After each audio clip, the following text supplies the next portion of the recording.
Pernahkah kamu mendengar tentang suara misterius yang berasal dari laut dalam? Fenomena ini disebut The Bloop. Pada tahun 1997, NOAA, National Oceanic and Atmospheric Administration, menangkap suara aneh yang sangat kuat di Samudra Pasifik. Suara ini sangat keras sehingga bisa dideteksi oleh beberapa sensor yang terpisah ribuan kilometer.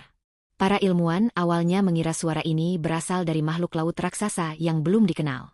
Namun, penelitian lebih lanjut menunjukkan bahwa suara tersebut kemungkinan besar berasal dari gempa es, yaitu retakan besar di lapisan es Antartika.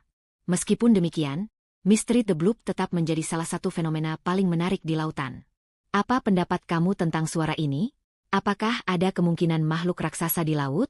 Bagikan pendapatmu di komentar. Jangan lupa like dan subscribe untuk lebih banyak fakta menarik.